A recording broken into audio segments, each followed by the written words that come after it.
Traffic से भरी सड़क पर हॉर्न की पॉपों के बीच टैक्सी में बैठा शिखर बेहद परेशान हो उठा था। भैया थोड़ा जल्दी चलाइए ना, हमें काम पर जल्दी पहुंचना है, हमारा आज इंटरव्यू है। अरे भाई अंधे हो क्या, दिख नहीं रहा? पूरी सड़क जाम हो रही है, अब इसमें से कैसे ले जाऊं आपको? भैया ये टैक्सी है, कोई हेलीकॉप्टर नहीं जो उड़ा कर ले जाऊं। अब अगर इस टैक्सी वाले को ज्यादा कुछ बोला तो अभी हमारा बाप बनने पर उतर जाएगा। अब हमको ही कैसे भी यहाँ से निकलना होगा। शिखर गाड़ी से बाहर निकलता है और दूर तक देखता है तो सारी गाड़ियां रुकी हुई थी। शिखर पास वाले आदमी से पूछता है, अरे भैया आखिर ये हो क्या रहा है? कोई मंत्री गुजर रहे हैं क्या जो इतना जाम लग गया? यूपी में तो ऐसा तभी होता है जब या तो सीएम गुजरे या फिर राम जी की झांकी। अरे भाई ना ही ये जाम सीएम की वजह से है ना ही राम जी की वजह से, ये तो कोई मेम है जो खुद नाच रही है और हमको भी नचा रही है।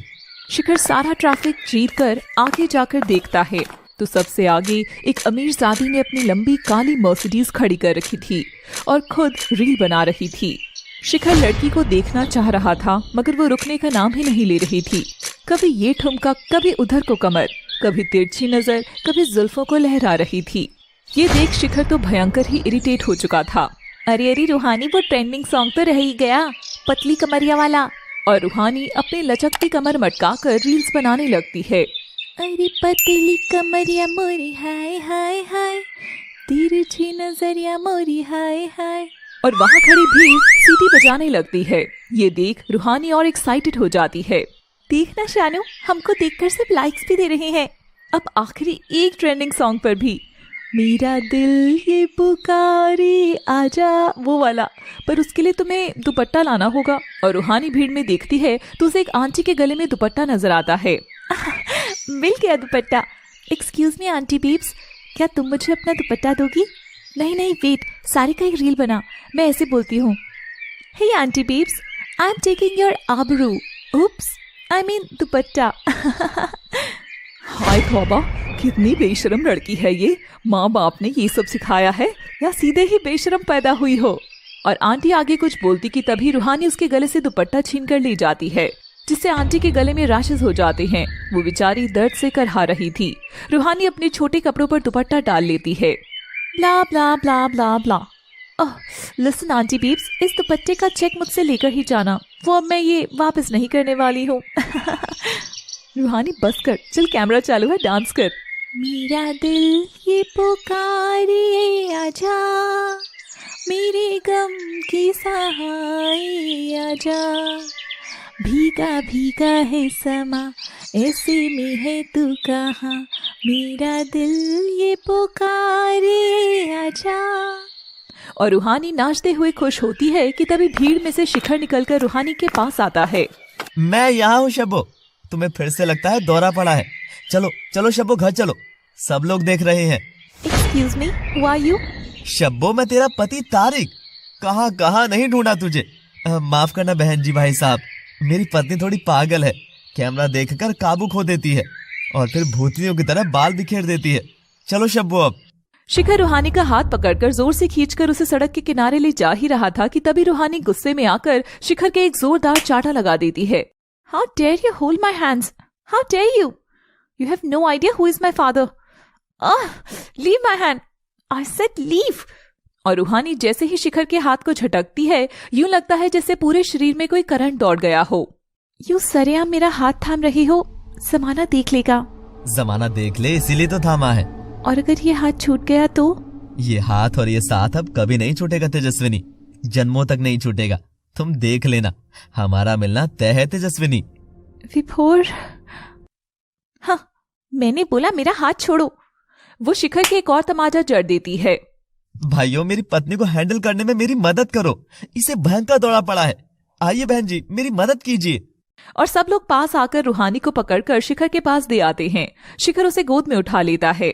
जो तमाशा तुमने किया है ना, वही तमाशे की खुद जमूरी बनकर कैसा लग रहा है मिस मर्सिडीज? ये सब लोग अपने अपने जरूरी काम से घर से निकले हैं और तुम यहाँ मुजरा कर रही थी। रूहानी शिखर को घूर कर देख रही थी। बेचारी शानू तो भीड़ में कहीं गुमसी हो गई थी। शिखर रूहानी को उसकी गाड़ी के पास रखकर उसे रवाना होने को कहता है। रूहानी छिड़कर शानू के साथ गाड़ी लेकर जाने लगती है। शब्बू, अपना ध्यान रखना शब्बू, मैं तुमसे घर पर मिलता हूँ, अभी मुझे और भी जरूरी काम है। पागल शब्बू। रूहानी शिखर की हरकत से फ्रस्ट्रेट होकर तेज गाड़ी चलाई जा रही थी। रूहानी बेब्स, गाड़ी आराम से चलाओ प्लीज बेब्स। आखिर वो लड़का था कौन और उसने मुझे छुआ? रूहानी को जी तो कर रहा है इस गाड़ी से उसको कुचल दूं। और तभी रूहानी की गाड़ी के सामने एक औरत आ जाती है, जिसे रूहानी की गाड़ी टकरा जाती है और वह जख्मी हो जाती है। बचा लो मुझे, मदद करो। रूहानी ये देख घबरा जाती है और उनकी मदद किए बिना ही भागने लगती है। रूहानी, वो आंटी मर जाएंगी, ये तो क्या कर रही है? अगर यहाँ रुके तो हम मर जाएंगे शानो, सारे सोशल मीडिया पर ट्रोल हो जाएंगे। ये तो क्या बकवास प्लान बना रही है, अभी बस ये आफत टले। मगर शानू अपनी माँ इंद्राणी को फोन लगाती है। ठीक है, दोनों लड़कियां घर लौटो, बाकी मैं देखती हूँ। इंद्राणी की मदद से उस औरत को अस्पताल भर्ती कराया जाता है। शिखर भी अपना इंटरव्यू देने जैसे ही पहुंचता है, वह देखता है वहां तो सब खाली हो गया था, कोई इंटरव्यू नहीं था। ओह, तो mister you come here for interview. Very good, very good. But for kind information, you are already 2 hours late, and for this job post, we have already selected a candidate. So you better luck next time. क्या नौकरी चली गई? Sir, मुझे एक मौका तो देते please, मुझे नौकरी बहुत जरूरी है। मगर शिखर को वहां से बाहर निकाल दिया जाता है और तभी उसके पास एक फोन आता है। हेलो, आप शिखर बोल रहे हैं? आपकी माताजी भावना देवी हमारे अस्पताल में भर्ती हैं, आप जल्दी आ जाइए। शिखर ये सुन घबरा जाता है और तुरंत अस्पताल पहुंचता है। वह देखता है कि बिस्तर पर घायल पड़ी उसकी माँ दर्द से करहा रही थी।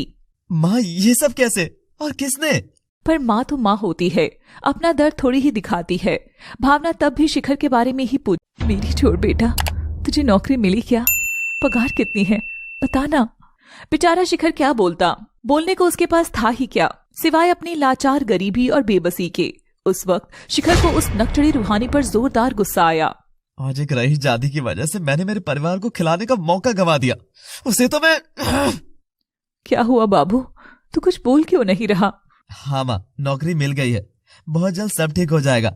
मगर मुझे ये तो बताओ माँ, ये सब कैसे हुआ? क्या पता बेटा, एक काली गाड़ी ने मुझे ठोक दिया और ये भाई साहब मुझे यहाँ ले आए। शानू की माँ ने ही भावना को एडमिट करा दिया था। आज तो काला रंग ही अशुभ है माँ। तभी शिखर के हाथ में दवाइयों का बिल आ जाता है, जिसे देखकर उस पर चिंताओं का पहाड़ टूट पड़ता है। माँ, मैं अभी आया। शिखर बाहर चला जाता है। तभी उसके पिता भाविक भी वहां आ जाते हैं। तुझे नौकरी मिल गई ना बेटा, बोलना, तुझे तो सब पता है। तेरी नौकरी पर ही अब घर का चूल्हा जलेगा, तेरी बहन पढ़ेगी, तू खुद पढ़ेगा। हाँ बाबा, चिंता की बात नहीं है, काम मिल गया है, आप माँ के पास जाओ। और शिखर परेशान होकर सड़क पर चलने लगता है। कहाँ से लाऊं मैं अब नौकरी? इस बेरोजगारी से भरे शहर में कहाँ मिलेगा मुझे काम? अचानक उसे गाड़ी पर लगे भोपू से निकलती तेज अनाउंसमेंट सुनाई देती है। सुनो सुनो सुनो, बम्पर नौकरी का मौका, इस पते पर आकर काम लीजिए, आकर्षक मौका ना चूक जाए, इसीलिए इस पते पर जल्दी जाएं। सुनो सुनो सुनो। ये सुनते ही शिखर तो खुशी के मारे पैदल ही दौड़ चलता है। उस पते पर पहुंचता है और देखता है एक आलीशान हवेली। भगवान, क्या हम गरीबों के हिस्से का सारा ही पैसा तूने इनको दे दिया क्या? तब तो पक्का चीफ अकाउंटेंट की नौकरी होगी। अरे शिखर, अगर जूनियर अकाउंटेंट या क्लर्क की भी नौकरी मिल जाएगी तो एक पल में तेरी सारी चिंताएं मिट जाएंगी। और शिखर घर के अंदर जाता है। सामने बैठे चंचल और अरविंद शिखर को देख मुस्कुराते हैं। मालिक से मिल सकता हूँ? वो मुझे नौकरी चाहिए। हाँ, मैं ही हूँ मालिक, और वो रही तुम्हारी नौकरी। अरविंद सामने दरवाजे से बाहर इशारा करता है, जहाँ एक लंबी गाड़ी खड़ी थी। क्या मतलब? अरे यंग बॉय, मुझे गाड़ी के लिए होनहार ड्राइवर चाहिए, यही तो है नौकरी। शिखर ये सुनते ही कदम पीछे लेता है। नहीं, मैं इस काम के लिए नहीं आया था। I am well educated guy who wills to do job at some company and for accounts. Okay, then you may go. Shikhar जैसे ही जाने लगता है तभी उसे भावना और भाविक का चेहरा नजर आता है और वह रुक जाता है। नहीं सर, मैं करूंगा। लाइए चाबी दीजिए। पहले तुम्हारा टेस्ट होगा और फिर तुम फाइनल होगे। सैलरी 30,000 महीने और इंसेंटिव अलग। ये सुनते ही वह बड़ा खुश होता है और गाड़ी में जाकर बैठ जाता है। बेबी कम आउटसाइड, जाओ जाकर टेस्ट ड्राइव ले लो। गाड़ी शुरू होती है और शिखर मन लगाकर काम शुरू कर देता है। ओ गॉड, डैड भी ना किस लिए भेज दिया मुझे? उनको पता है ये मेरा सोशल मीडिया पर लाइव जाने का टाइम है। Such a boring day. Okay, let's make a reel now. और वह कैमरा ऑन कर लेती है। पतली कमरिया मेरी हाय हाय हाय। अरे यार, अब फिर से गाना नहीं। मैम प्लीज रुकिए। शिखर जैसे ही पलटकर उसे चुप कराता है तभी वह देखता है कि पीछे वही नकचढ़ी रूहानी बैठी हुई थी। रूहानी भी शिखर को देखती है। तुम यहाँ? और शिखर जोर से ब्रेक लगाता है। शिखर और रूहानी की इस तकरार भरी मुलाकात में क्या छिपी है कोई कहानी? तुम यहाँ? ओह नो, तुम फिर से? नहीं। Stop, I said stop the car, damn it. और शिखर झल्लाता सा कार को जोर से ब्रेक लगाता है। ब्रेक लगाते ही रूहानी पिछली सीट से हटकर सीधे शिखर की गोद में गिरती है, जिससे रूहानी का फोन वगैरह गिर जाता है और उसके चेहरे पर बनी मेकअप की परत शिखर के कपड़ों पर लग जाती है। हे राम, तुम तो चेहरे की ब्यूटी में भी फिल्टर लगाती हो, इतना मेकअप। रूहानी ये सुनकर भयंकर चिढ़ती है और शिखर से दूर जैसे ही हटने लगती है, उसके बाल शिखर के कपड़ों में फंस जाते हैं। अब वह शिखर के चेहरे के एकदम करीब आ चुकी थी। तुमको मुझसे दूर हो जाना चाहिए रूहानी। रुक जाओ तेजस्विनी, तुम मुझसे दूर क्यों जा रही हो? विभोर, लौट जाओ। कुछ रिश्तों का नमक ही दूरी होता है, ना मिलना भी बहुत जरूरी होता है। लौट जाओ विभोर, लौट जाओ। तो तुम मुझसे यूं मुंह फेर कर चली जाओगी? आखिरी वक्त में क्या अपना चेहरा भी नहीं दिखाओगी? और तेजस्विनी पलटती नहीं है। विभोर रोता हुआ सुबकियां लेता हुआ पलटकर वहां से जाने लगता है और धीरे धीरे वहां से ओझल हो जाता है। ये जान तेजस्विनी पलटती है और विभोर की ओर रोते हुए दौड़ने लगती है। विभोर, मैं दौड़ी चली आऊंगी, तू एक आवाज लगाना, ओ घर आजा परदेसी, कि तेरी मेरी एक जिंदड़ी, ओ घर आजा परदेसी, कि तेरी मेरी एक जिंदड़ी। और तेजस्विनी भागते भागते अंधेरे में गुम हो जाती है। रूहानी को शिखर की बात सुन खून आती है और वह अपने नाखून से उसकी गर्दन पर मारकर वहां से हट जाती है। How dare you treat me so rude. और शिखर गाड़ी घुमाकर घर के बाहर ले जाकर खड़ा कर देता है। ओह, तो तुम ड्राइवर की जॉब के लिए आए हो? अच्छा है, अब मैं देखती हूँ तुम्हें ये जॉब कैसे मिलती है। जैसा मैंने सोचा था, ये तो उससे एकदम अलग हो गया। इस लड़की के घर में तो मुझे काम नहीं मिल सकता। अब मैं। दोनों गाड़ी से बाहर आते हैं, तभी शानू भी वहां आ जाती है और शिखर को देखती है। हे रूहानी, ये तो वही है। चुप, कुछ मत बोल। तो माय डॉल, कैसा लगा टेस्ट ड्राइव? कैसे तुम्हारा ड्राइवर रख दे? ओह नो, डूब गई मेरी तो नैया। वो डैड, ये लड़का तो मेरा ड्राइवर बिल्कुल बन सकता है। यस डैड, मेरी ओर से अ बिग यस। शिखर को बड़ा अचंभा हुआ ये जान। पर मेरी एक शर्त है डैड, आप इसे पिछले 1 महीने की सैलरी के साथ जॉब पर रखेंगे। अरविंद ये बात मान जाता है। शिखर खुश होकर जाने लगता है। मुझे उस लड़की से क्या मतलब है? मैं यहाँ अपना काम करने आता हूँ सिर्फ, ताकि मेरे माँ बाप की जरूरतें पूरी कर सकूं।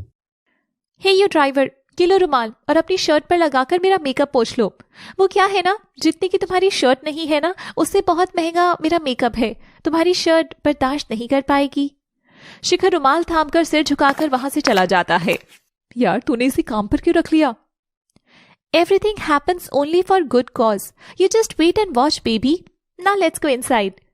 शिखर अपनी माँ भावना को छुट्टी दिला देता है और भाविक भावना को घर लेकर चला जाता है। बेटा, तुझे ऐसी कौन सी नौकरी लगी है जो इतना पैसा मिल गया? माँ, एक बहुत बड़े घर में अकाउंट्स का काम है और एडवांस सैलरी भी मिली है। तू चिंता मत कर माँ, मैं बहुत मन लगाकर सब चुका दूंगा। अगले दिन शिखर के काम का पहला दिन था। वह जल्दी उठता है और रूहानी के घर के लिए निकलता है। तभी रास्ते में उसे एक फटीचर सा आदमी रोक लेता है। तुम रूहानी मेम साहब के यहाँ काम पर लगे हो ना?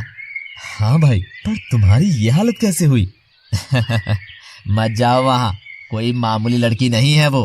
तुम उसका सच नहीं जानते हो, मत जाओ। आज तक जितने ड्राइवर उसके लिए काम करे हैं, कोई भी सही सलामत नहीं बचा। एक मैं था जो वक्त रहते भाग गया। ये कहकर वह आदमी भाग जाता है। शिखर का मन घबरा गया था। एक सुंदर सी दिखने वाली लड़की के लिए कोई इतनी बड़ी बात कैसे बोल सकता था? शिखर पलटकर देखता है। 2 रास्ते हैं, एक अपनी गरीबी में लौट जाने का और एक मेहनत कर हर मुश्किल आसान करने का। और शिखर मन बनाकर रूहानी के घर की ओर बढ़ जाता है। वहां पहुंचकर शिखर देखता है कि अभी तो रूहानी सोकर भी नहीं उठी है। अरे, तुम आ गए ड्राइवर, अच्छा हुआ। तुम भी चाय पी लेना, लेकिन जाओ पहले बेबी को बेड टी दे आओ। पता नहीं आज सारे नौकर कहाँ रह गए। शिखर रूहानी के लिए चाय लेकर उसके कमरे में जाता है। इतना आलीशान कमरा शिखर ने पहली बार देखा था। इतना बड़ा तो उसका पूरा घर भी नहीं था। रूहानी अंगड़ाई लेकर आंखें खोलती है तो सामने शिखर को देख भड़क उठती है। मॉम डैड, ये लोफर मेरे कमरे तक कैसे आया? Mom dad. मैडम, मुझे तो बड़ी मैडम ने आपको चाय देने को कहा था।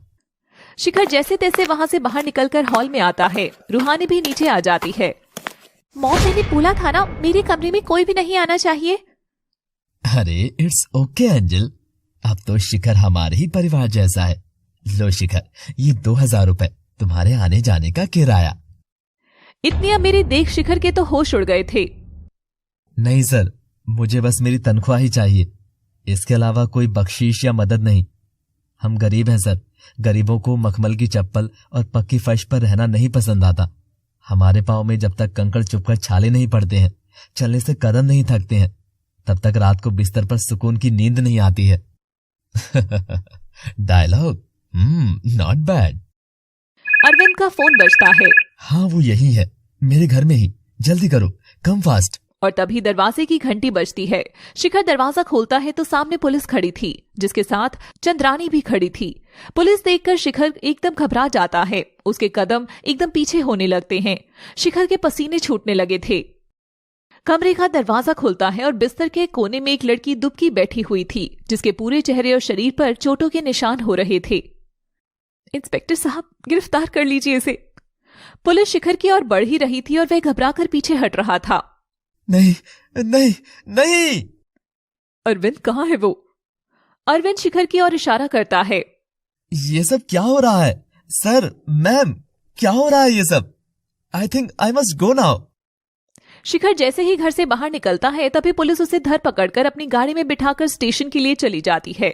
चंद्रानी अरविंद की ओर देखकर मुस्कुराती है और अरविंद लंबी सांस लेता है। भावना अपनी दवाइयां लेकर घर का काम कर ही रही थी कि दरवाजे की घंटी बजती है और भावना जैसे ही दरवाजा खोलती है तो चौंक जाती है। आपको हमारे साथ चलना होगा। क्या करूं मैं इस रूहानी का? गलती मेरी ही है। लाड प्यार ने इतना बिगाड़ दिया है ना इसको कि अब ये एक नहीं सुनती है। फिक्र मत करो अरविंद, मैंने मैटर संभाल लिया है ना।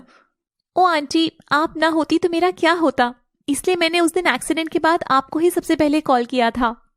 हाँ, और मेरे लड़कों ने जब उस बुढ़िया को हॉस्पिटल पहुंचाया तो वो मामला एक्सीडेंट और हिट एंड रन का बन गया था, इसलिए पुलिस ने उसे केस बना डाला। तब मेरे दिमाग में ये प्लान आया। चंद्रानी अरविंद के घर पर आती है। आंटी, अब मैं क्या करूं? ऐसा हुआ कि मैं जेल गई तो मेरी सोशल मीडिया पर थू-थू हो जाएगी। अरविंद, अगर हमें हमारी रूहानी को बचाना है तो हमें ये इल्जाम किसी और पर डालना होगा, कोई ऐसा जो आसानी से ये काम कर दे। मगर कैसे? कौन हमारी बेटी का क्राइम अपने सिर पर लेगा? कोई ऐसा जिसे पता ही ना चले कि उसके साथ होने क्या वाला है। तुम सबसे पहले नगर में घोषणा करवा दो कि एक ड्राइवर की जरूरत है।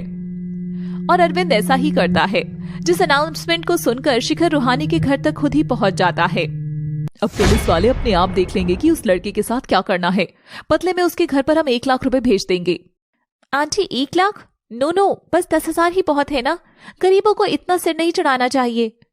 अरविंद, रूहानी, अब स्टेशन जाना चाहिए। अब तक तो पुलिस वालों ने उस ड्राइवर की जमकर धुलाई भी कर दी होगी। वो सब स्टेशन पहुंचते हैं, जहां 2 हवलदार शिखर को खूब डंडे मार रहे थे। बोल लड़के, टक्कर मारकर भागा क्यों था तू?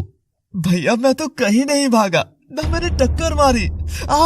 मत मारो, मैंने कुछ नहीं किया। और उसे पीटकर बाहर रूहानी के सामने लाते हैं। सर, मैडम, इन्हें बताओ ना, मैंने कुछ नहीं किया।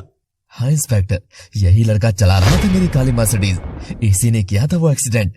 1 महीने से शिखर हमारे पास ही काम कर रहा है, चाहो तो आप चेक कर सकते हैं, मैंने इसे सैलरी भी दी है।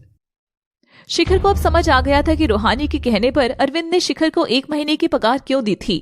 शिखर अब बुरा फंस चुका था। क्यों कर रही हो रूहानी तुम ऐसे? मैंने तो कुछ भी नहीं किया, तुम खुद ही चलकर आए हैं मेरी जिंदगी में। अब देखो अंजाम। हाँ। भावना भाविक पुलिस स्टेशन के बाहर खड़े थे। वो जानते भी नहीं थे कि वे दोनों यहाँ क्यों और कैसे हैं। आप यहाँ क्यों लाए हैं हमें भैया? अंदर चलो, सब पता चल जाएगा। भावना और भाविक अंदर जाती हैं तो पुलिस वाला इशारा करके उन्हें कुछ दिखाता है। यही है वो लड़का जिसने आपको टक्कर मारी थी और मारकर भाग गया था। अब इसके खिलाफ ऐसा केस बनाएंगे कि आगे ये कभी गाड़ी के हाथ भी नहीं लगाएगा। भावना सामने खड़े शिखर की ओर देखती है। शिखर भावना की ओर। माँ, तू यहाँ? क्या माँ? सब चौंक गए थे। अब देखिए क्या शिखर की किस्मत भी उसके साथ वैसे ही खेल खेल रही है कि जैसे रूहानी। ये रहा वो लड़का जिसने आपको गाड़ी से टक्कर मारी थी। शिखर बेटा, तू यहाँ? शिखर ये क्या बोल रही है, और तू यहाँ कैसे? शिखर अपनी माँ का सवाल सुन चुप हो जाता है। रूहानी और चंद्राणी दोनों साइड में जाते हैं। आंटी ये क्या आफत है, ये बुढ़िया तो इसी की माँ निकली। ये तो और अच्छी बात हुई, अभी अपने बेटे के खिलाफ कोई केस नहीं करेगी, और केस होगा ही नहीं तो तू भी बच जाएगी। तू चल बेटा, तू घर चल। 1 मिनट माँ जी, ये ऐसे नहीं जा सकते। हिट एंड रन का केस है, हमें तो इंक्वायरी करनी ही होगी, वरना शायद आपका बेटा और बड़ी सजा काटेगा। शिखर रूहानी की ओर देखता है। केस? हमारे पास तो केस लड़ने तक के पैसे ही नहीं है, और मेरा बेटा भला अपनी माँ पर क्यों हमला करेगा? अरे भैया, चलती सड़क थी, कोई और टक्कर मार गया होगा, आप मेरे बच्चे को छोड़ दो। पर डैड, कोई और टक्कर कैसे मार सकता है? गाड़ी तो हमारा ड्राइवर शिखर ही चला रहा था ना। ड्राइवर? बेटा तू इस जॉब के बारे में कह रहा था?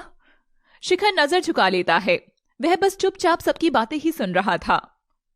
चाहे ये लोग मुझे फंसाने के लिए ही ये सब कर रहे हो, मगर जो पैसा मुझे मिल रहा है उसी की मेरे परिवार को जरूरत है। मेरी खुद की पढ़ाई से कहीं ज्यादा अभी मेरी माँ की दवाई है। मैं इनके खिलाफ नहीं जाऊंगा।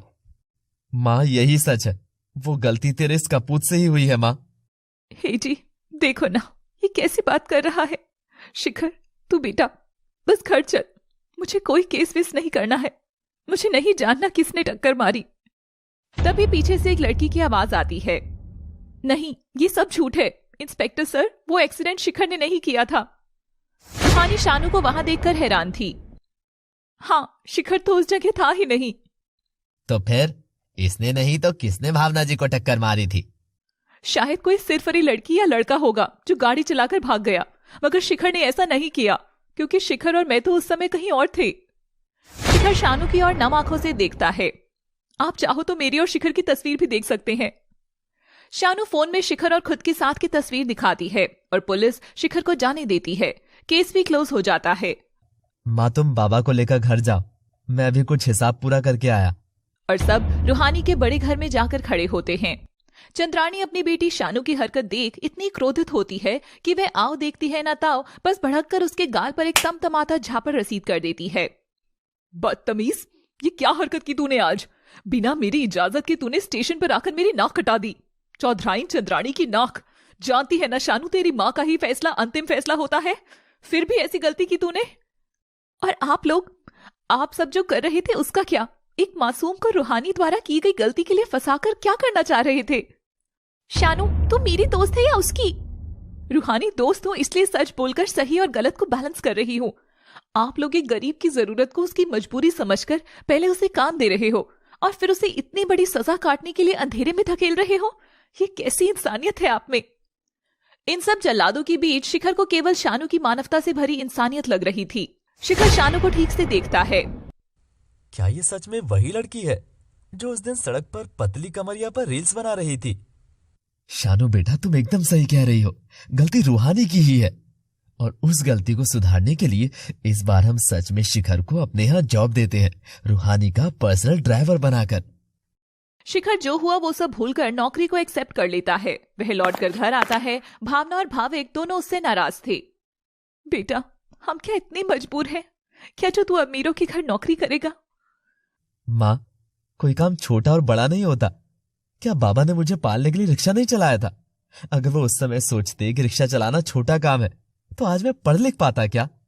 बहुत हुआ अपनी जिम्मेदारी आपके कंधों पर डालना, अब मेरी बारी है, मैं आप दोनों को अच्छी जिंदगी बना कर दूं।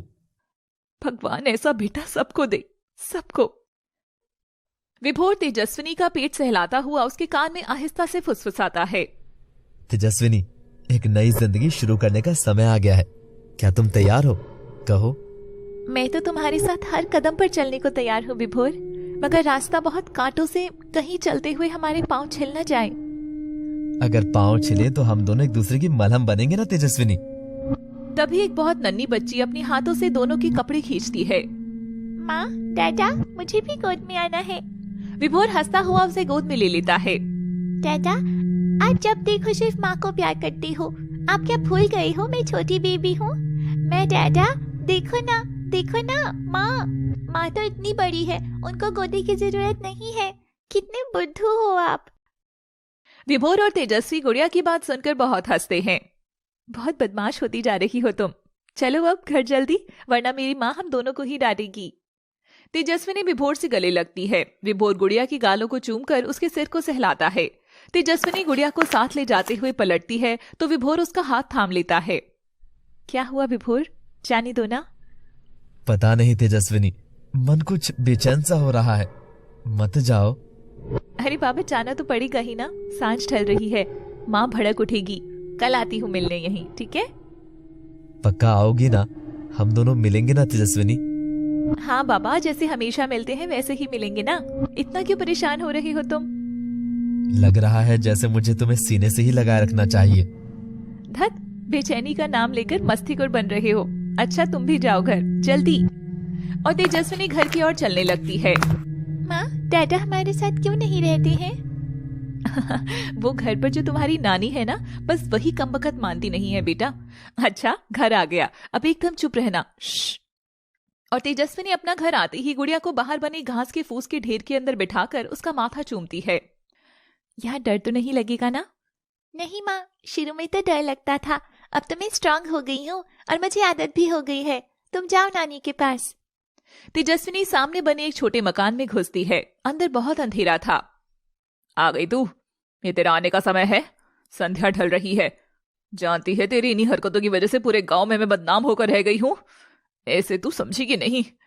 और अंधेरे में जल रही चूल्हे की आग में एक जलती हुई लकड़ी तेजस्विनी की ओर। आह माँ, नहीं। घास के ढेर में छिपकर बैठी गुड़िया अपनी माँ की राह पर रो रही थी। भगवान जी, मेरी माँ को इतनी तकलीफ मत दो ना। माँ। भगवान इतनी संवेदना से भरी बेटी सबको दे। और अब तेजस्विनी की चीख बंद होकर सुबकियों में बदल चुकी थी। बिस्तर पर मुंह फुलाकर रोती हुई रूहानी को अपनी दोस्त शानू पर बहुत अधिक गुस्सा आ रहा था। शानू, तुझे तो मैं ब्लॉक कर दूंगी हर जगह से। यू चीटर, कैसी दोस्त है तू?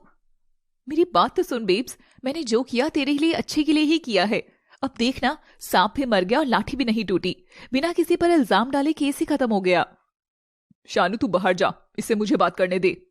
शानू बाहर चली जाती है और चौधराइन रूहानी को समझाती है। तुम्हें नफरत है ना उस लड़के से? हाँ आंटी, बहुत नफरत। तो अब वो तुम्हारा नौकर है और वो यहीं रहेगा तुम्हारे पास। जाओ अपना बदला ले लो। मैं समझी आंटी, अब बात बदले की आ गई है। थैंक यू आंटी, आप हमेशा मुझे समझाती हैं। पता नहीं शानू किस पर गई है जो आप जैसी नहीं है। हाँ, इडियट। अगले दिन शिखर काम पर आता है और रूहानी का बदला होता शुरू आज से ही। अब देखिए क्या करती है रूहानी। मैम बताइए कहाँ जाना है आपको? तुम गाड़ी शुरू करो, मैं बताती हूँ कहाँ जाऊंगी। और रूहानी गाड़ी में अगली सीट पर बैठ जाती है। शिखर ड्राइविंग शुरू करता है, तभी रूहानी अचानक से उसके करीब आ जाती है। मैम ये आप क्या कर रही हैं? क्यों, क्या हुआ? क्या तुम्हें मैं सुंदर नहीं लगती? शिखर बेचारा रूहानी की हरकत से सहम जाता है और गाड़ी सड़क के बीच में ही रोक देता है, जिससे सामने खड़ी ट्रैफिक पुलिस गाड़ी के पास आती है। क्यों भाई, ये सड़क तेरे बाप की है क्या जो बीच में रोक दी? और ये आशिकी चलाने की जगह है क्या? बाहर ने आ तू, बताओ तन्ने। शिखर रूहानी की ओर देख जो मुस्कुरा रही थी, यानी वो उसने सब जानबूझकर ही किया था। सॉरी सर, मेरा इंटेंशन रूल तोड़ने का नहीं था। अब तू मरना इंटेंशन मत सिखा, चुपचाप 2000 का नोट निकाल, तेरा चालान काटू अब है। सॉरी सर, प्लीज माफ कर दीजिए। पर पुलिस उसका चालान काट देता है। चल ले जाए इब मैडम ने, और अगली बार आशिकी करनी हो ना तो अपने घर में करियो। हाँ सुना ना बेबी तुमने, तुम भी ना हद करती हो। अब चलो यहाँ से। थैंक यू पुलिस ब्रो, अब ये समझ गया है, फिर से पंगे नहीं लेगा। शिखर मायूस था, मगर उसे अपनी जॉब तो करनी ही थी, इसलिए वह कड़वा घूंट पीकर रह जाता है। शिखर रूहानी को घर छोड़ देता है। जैसे ही वह जाने लगती है, मैम वो मेरे 2000 रुपए जो चालान कटा उसके। ओह, भिखारी ने आखिर हाथ फैला ही दिए। मैं किस बात का पैसा दूं तुम्हें? गाड़ी तुम चला रहे थे, तुम्हें ध्यान रखना चाहिए था। मेरा कोई लेना देना नहीं है। हाँ। पर मैम वो पैसे माँ की दवाई के लिए थे, प्लीज ऐसा मत करो। मगर नकचड़ी रूहानी अंदर चली जाती है। शिखर की आंखें नम थी। अब मैं माँ की दवाइयाँ कैसे लूंगा? तभी उसके सामने कुछ नोट आते हैं जो शानू ने थामे थे। शानू उसे देखकर मुस्कुराती है। ये लो, अपनी माँ की दवाइयां ले लेना। शिखर शानू की ओर देखकर मुस्कुराता है। उधर रूहानी अपनी जीत पर खुश थी, मगर जीत कब उसकी हार में बदलने वाली थी ये कोई नहीं जानता था। मगर आप लोग जान जाएंगे। शिखर शानू से पैसे तो ले लेता है, मगर शानू उसे इन जल्लादों में सबसे अलग सी लगती है। क्या है आपका नाम मैम? सारिका। मगर प्यार से सब मुझे शानू बुलाते हैं, तो तुम भी बस शानू ही बुलाओ, मैम नहीं। मैं ये पैसा आपको जल्दी लौटा दूंगा। वो एक्सीडेंट रूहानी की वजह से हुआ था और तब मैं भी उसी कार में थी, तो समझो ये पैसे उसी के लिए छोटा सा माफीनामा है। शालू चली जाती है। रूहानी शानू की बातें सुन लेती है। हे भगवान, ऐसी दोस्त तो किसी को भी ना दे, मेरी ही दुश्मन से हाथ मिला रही है, इडियट। और अब शिखर की नौकरी का असल समय शुरू हो जाता है। रूहानी शिखर के साथ रोज गाड़ी में बैठ जाती और उसे टॉर्चर करना शुरू कर देती है। जाओ मेरे लिए कोल्ड कॉफी लेकर आओ। शिखर कैफे से कॉफी लाता है। उफ, वो कितनी ठंडी कॉफी है ये, फेंक दो इसे और जाओ हॉट कॉफी लेकर आओ और सैंडविच भी। शिखर बेचारा अब हॉट कॉफी लेने चला जाता है। सुबह से मैंने भी कुछ नहीं खाया, मैं भी एक सैंडविच ले लेता हूँ। क्या 250 रुपए की सैंडविच? नहीं, इतने में तो माँ की दवाई आ जाएगी। आउच, ये कितनी गर्म है और ये सैंडविच कितना पुराना लग रहा है। रूहानी गर्म कॉफी शिखर पर फेंक देती है और सैंडविच सड़क पर फेंक देती है। गर्म कॉफी से शिखर जल तो गया था, मगर ज्यादा चोट उसकी भूख को लगी थी, जो रूहानी ने सड़क पर खाना फेंक कर किया था। शिखर सैंडविच सड़क से उठाकर साफ करता है और किनारे रख देता है। मैडम, खाने का यूं अपमान नहीं करते हैं, किसी गरीब की भूख मिटाने की वजह बनकर देखिएगा, रात को नींद बड़ी अच्छी आती है। हाँ, ब्लडी फिलोसोफर। और शिखर रूहानी को लेकर घर छोड़कर आता है। तभी शानू को शिखर का जला हाथ नजर आता है। अरे शिखर, ये क्या हो गया? कुछ नहीं शानू, ये तो बस ऊपर वाले की दी हुई जरा सी चोट है। शानू रूहानी की ओर देखती है। ऊपर वाला आजकल ज्यादा ही जुल्म नहीं कर रहा? अरे ब्रो, देख लो, ये इंसान है, कोई इंस्टाग्राम की पोस्ट नहीं जो नहीं पसंद तो डिलीट कर दी। आओ शिखर, मैं मलहम लगा देती हूँ। और शानू शिखर को सहलाकर मलहम लगाती है। रूहानी इस बात से दिन ब दिन चिढ़ रही थी और एक दिन रूहानी शिखर को अपने पास बुलाती है अपने कमरे में। शिखर नजर झुकाकर खड़ा था। शिखर, मुझे तुम्हारा काम देखकर बड़ी खुशी हुई है। चाहे हमारी पहली मुलाकात कैसी भी हुई हो, मगर तुम्हारी ईमानदारी के आगे तो हजारों लाइक्स भी कम है। आज से तुम्हारा प्रमोशन। प्रमोशन? तो मैम, ड्राइवर की पोस्ट पर भी यहाँ प्रमोशन होता है क्या, या फिर बड़ी गाड़ी चलाने को मिलेगी? डम हो तुम। प्रमोशन यानी कि तुम आज से मेरे पर्सनल सेक्रेटरी हो, जो हमेशा मेरे काम करोगे। और हाँ, सैलरी भी ज्यादा मिलेगी। क्या पूरा दिन आपके साथ? क्या? तो नहीं करना? बोलो बोलो, मना करो चलो। मगर याद रखना, अगर तुमने इस काम के लिए मना किया तो तुम्हारी ये पहली वाली नौकरी भी चली जाएगी। चलो 2 मिनट सोच लो, तब तक मैं रील्स बना लेती हूँ। अजीब लड़की है, ये मुझे नौकरी दे रही है या कनपट्टी पर बंदूक रख रही है? सोशल मीडिया ने इसका दिमाग खराब कर दिया लगता है। पर मेरे पास भी क्या ऑप्शन है, कम से कम ड्राइवर के काम से तो बड़ी जॉब है। और शिखर रूहानी के ऑफर के लिए हाँ बोल देता है। ये वेरी गुड डिसीजन। अब चलो, मेरा फोन पकड़कर खड़े हो और मेरी रील्स शूट करो। मैम, ये क्या? ओहो, अब तो मुझे मैम बोलना बंद करो। Call me something hottie शॉटी like babes या बेबी, या फिर जस्ट रूहानी। शिखर बेटा, ये दुनिया इतनी मॉडर्न कब हुई तुझे तो पता भी नहीं चला। अब बनाओ मैडम की रील्स, इसी का पैसा मिलेगा। शिखर फोन लेकर खड़ा हो जाता है और रूहानी रील्स शूट करने लगती है। ओहो शिखर, फोन ठीक से पकड़ो ना। तुमने क्या कभी कैमरा नहीं चलाया? नहीं। क्या शिखर, तो तुम मेरे यहाँ काम क्यों कर रहे हो? मतलब मैं समझा नहीं रूहानी। तो तुम मेरे घर तक इसलिए आए हो ना क्योंकि मैं सोशल मीडिया पर बहुत फेमस हूँ और तुम मेरी पॉपुलैरिटी के चलते यहाँ काम लेने आए हो। आप सच में ऐसा सोचती हैं? मेरे पास तो छोटा डब्बा फोन है रूहानी, सोशल मीडिया चलाना तो दूर, मैं खुद की तस्वीर तक नहीं लेता। मुझे लगा तुम मेरे कोई सिरफिरे फैन हो। अगर ऐसा नहीं है तो तुम फिर यहाँ क्यों आए? अपने परिवार को पालने के लिए रूहानी। जो ब्रेड आपने सड़क पर यूं ही फेंक दिया था ना, उस ब्रेड को मुझे कमाना पड़ता है, तब अपने माँ बाप का पेट भर पाता हूँ। खैर छोड़िए, आइए रील्स बनाइए। रूहानी शिखर की ऐसी बात सुनकर हैरान रह गई थी। नो, आज पैकअप, कल से काम पर लगना, जाओ घर जाओ। रुको शिखर, घर जा रही हो तो चलते चलते एक एक आइसक्रीम हो जाए। शिखर खुद के पैसे से शानू को आइसक्रीम दिलाता है और दोनों खाते हुए चलने लगते हैं। तभी वहां से इंद्राणी की गाड़ी गुजरती है और वो शानू को शिखर के साथ देख एकदम लाल हो उठती है। तो शिखर, कैसी चल रही है तुम्हारी नौकरी? अरे नहीं, मैं और रूहानी तो दोनों ही साथ रील्स बनाते हैं, बस वो ज्यादा सुंदर है तो ट्रेंड करती है और मैं साइडकिक बनकर रह जाती हूँ। नहीं, ऐसा नहीं है। सुंदरता चेहरे में नहीं, बोली में होती है। जिसने इस गरीब के दर्द पर मरहम लगा दी, उसका दिल कितना सुंदर है, मैं देख सकता हूँ। शिखर शानू के सिर पर दुपट्टा उड़ाता है और पेन से उसके माथे पर बिंदिया बनाता है। अब रील्स बनाओगी तो तुम भी ट्रेंड करोगी। अब मैं चलता हूँ। शानू खुद को देख चौंक उठती है। एक माथे की बिंदी ने उसकी बड़ी उलझन को श्रृंगार का नाम दे दिया था। वह शिखर को जाते हुए देख रही थी और दूर खड़ी रूहानी शानू को शिखर के साथ देख रही थी। अरे यार, आखिर क्या है इस नौकर में जो मेरी दोस्त मुझसे ज्यादा उसकी सगी बन गई है। हाँ। शानू घर जाती है तो इंद्राणी उस पर भड़क पड़ती है। शानू, मुझे बस इतना बता, ये महल सा घर क्या तेरे लिए काफी नहीं जो तू झोपड़ में बसना चाह रही है? हाँ, मैंने देखा आज तुझे उस ड्राइवर के साथ। माँ, ऐसा कुछ नहीं है, शिखर और मैं बस दोस्त हैं। मेरी बात कान खोलकर सुन, एक नौकर मालिक का कभी दोस्त नहीं हो सकता।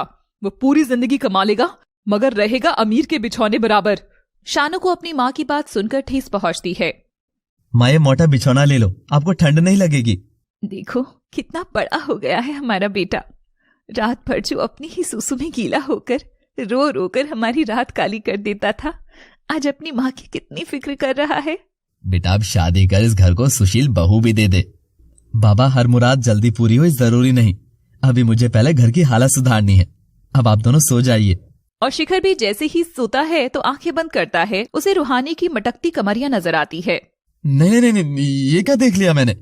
अरे शिखर, काम को काम की जगह छोड़ दे बेटा और सो जा, कल फिर से काम करने जाना है, मैडम को रील्स जो बनानी है।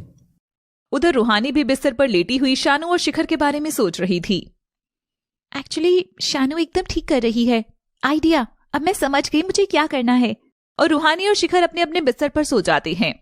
घास के ढेर में छिपी गुड़िया को जोरदार बारिश की आवाज आती है। अगर अब मैं बाहर निकली तो सब मुझे देख लेंगे और माँ खतरे में आ जाएगी, इसलिए मुझे यहीं छिपकर बैठे रहना होगा। गुड़िया बारिश से भीग रही थी मगर बाहर। माँ, तुम बाहर मत आना माँ, मैं ठीक हूँ, तुम बस अपना ध्यान रख लेना। पूरे एक दिन तक तेजस्विनी घर से बाहर नहीं आती है और वह अगली रात घर से बाहर आकर विभोर के घर की ओर बढ़ती है। विभोर अपने घर के पीछे तेजस्विनी का इंतजार कर रहा था। दोनों एक दूसरे को देख सीने से लगाते हैं। पता नहीं मुझे ऐसा क्यों लग रहा था कि दुनिया में फिर से मिलने नहीं देगी। तभी विभोर तेजस्विनी के शरीर पर चोटों के निशान देखता है। तेजस्विनी, ये निशान? ये हमारी इश्क की गहरी स्याही के निशान हैं, ताकि समाना भी देखकर बोले, वो देखो तेजस्विनी जा रही है जिसने अपने विभोर के लिए कोड़े भी हंसते हुए खा लिए। नहीं तेजू, बस अब इसे खत्म करना ही होगा, करना ही होगा। तेजस्विनी कुछ बोलती कि तभी विभोर तेजस्विनी का गला जोर से दबा देता है। विभोर। रूहानी की नींद टूट जाती है, उसके शरीर पर पसीना छूट रहा था। वह घबराकर अपना गला थाम लेती है। ये कैसा सपना था और वो धुंधले से चेहरे। रूहानी तो आजकल ज्यादा ही हॉरर मूवी वगैरह देखने लगी है। रूहानी घड़ी में देखे बिना ही सीधे नीचे चली जाती है। उसे जगा हुआ देखकर चंचल और अरविंद चौंक उठते हैं। अरविंद, ये चमत्कार कैसे हो गया आज? Yes Chanchal, is it some miracle? बस करो यार गाइस, ये कोई मजाक है क्या? अगर मैं जल्दी उठकर अपने ही घर में घूम रही हूँ तो कोई दिक्कत हो गई क्या? बेटा, ये तो कैसी बातें कर रही है? बात? मैं क्या नया बोल रही हूँ? जब देखो मुझ पर जोक्स बनाकर दोनों खीखी करते रहते हो। I am fed up with you two guys. Have a very good morning. हाँ रूहानी, ये पेरेंट्स से कैसे बातें कर रही हो तुम? हर वक्त फोन में ही लगी रहती हो, कभी हमसे भी बात कर लिया करो बेटा। ओह बात? हाँ, आप दोनों ओल्ड फैशन लोगों के पास मेरे लेवल की बात है ही कहाँ। Well, if you want to spend time with me तो आज मैं इंस्टा लाइव पर आऊंगी, प्लीज ज्वाइन मी। बेचारे चंचल और अरविंद का मुंह अपनी बिगड़ैल बेटी की बातें सुनकर खुला रह जाता है। रूहानी कमरे में जा रही होती है कि तभी दरवाजे पर खड़े शिखर को देखती है। शिखर ने ये सब तमाशा देख लिया था। रूहानी जैसी लड़की का क्या नसीब होने वाला था और क्या वो अपनी जिंदगी के साथ शिखर के जीवन में भी जहर घोलने वाली है? शिखर पेरेंट्स के लिए रूहानी का ऐसा रुखा बर्ताव देख हैरान था। ये कैसी लड़की है जिन माँ बाप की वजह से ऐश कर रही है, उन्हीं के लिए इसके मन में इज्जत नहीं है। हे भगवान, ऐसा अमीर मुझे तो मत ही बनाना। शिखर रूहानी के कमरे में जाता है। मॉर्निंग मैम, आज क्या करना है? तभी रूहानी शिखर के मुंह पर नई शर्ट फेंक मारती है। ये लो कपड़े और आज मेरे साथ बाहर चलो। और शिखर बिना कुछ बोले चेंज कर रूहानी के साथ जाने लगता है। जाते हुए रूहानी कैमरा ऑन कर चंचल और अरविंद को गले लगाकर किस करती हुई दिखावा करती है। गुड मॉर्निंग मेरी वर्ल्ड की best mom and dad, love you. देखो guys, my parents are so cute. तुम सब भी अपने पेरेंट्स को रोज मॉर्निंग विश किया करो ताकि दिन अच्छा गुजरे। Okay bye. चंचल और अरविंद रूहानी का ये दिखावा देख एक दूसरे की मुंह की तरफ देख नजर चुरा लेते हैं। क्या ऐसे क्या देख रहे हो? अरे लाइव थी बाबा, उसमें तो ये सब करना ही होता है ना जो ट्रेंडिंग हो। So now give me a break. चलो शेखर। शिखर रूहानी और गाड़ी में बैठकर एक बड़े से रेस्टोरेंट में जाते हैं और मैनेजर शिखर के पास आता है। Hello sir, thanks for coming. आज आपकी यहाँ प्राइवेट बुकिंग है सर, सिर्फ आप ही होंगे यहाँ। Enjoy your lunch sir. रूहानी ये सब। और रूहानी तभी शिखर के होठों पर उंगली रखकर उसके करीब आने लगती है। ऐसा होते ही शिखर की आंखों में कुछ धुंधले से चित्र चलने लगते हैं। हेलो सर, इतना क्या सोच रहे हैं आप? अरे ब्रो, ये तो मैंने तुमको जो इतना तंग किया है ना, बस उसके लिए एक छोटी सी ट्रीट है। आइए, just have a seat and order your favourite food. Shikhar संकोच करते हुए बैठ जाता है और खाना मंगाने लगता है। थोड़ी नकचड़ी है पर इतनी भी बुरी नहीं है, बस थोड़ा सा दिमाग से बड़ा होना बाकी है इसका। भूख तो लगी है वैसे, मेन्यू देखता हूँ फटाफट। बाप रे, 500 रुपए की दाल, 750 की पनीर सब्जी। रूहानी चलिए यहां से, ये तो लूटपाट मचा रखी है। 500 रुपए में तो मैं पूरे 10 दिन दाल खा सकता हूँ। चलो रूहानी, बाहर ढाबे पर खाते हैं, चोर हैं ये रेस्टोरेंट वाले तो। Don't worry, I am gonna pay for this, you enjoy your meal. Shikhar फिर भी सबसे सस्ता खाना मंगाता है और खाना खाने लगता है। उसे खाना पसंद आया था, इसलिए उसका ध्यान रूहानी से हट गया था। उसे पता ही नहीं चला कि कब रूहानी ने शिखर को कैमरे में कैद करना शुरू कर दिया था। हेलो गाइस, तो देखा आपने मैं कैसे अपने नौकरों को नौकर की तरह नहीं दोस्त की तरह ट्रीट करती हूँ। अब ये शिखर है, मेरा नौकर था और अब जो मेरा दोस्त बन गया है। बेचारा गरीब है। गाइस, मुझसे तो ये गरीबी देखी ही नहीं जाती, इसलिए जहां मैं खाना खाती हूँ शिखर भी वहीं खाएगा। पता नहीं फिर बेचारे को ये खाना कब नसीब हो। गॉड प्लीज सबकी गरीबी मिटा दीजिए ना। #help #pray।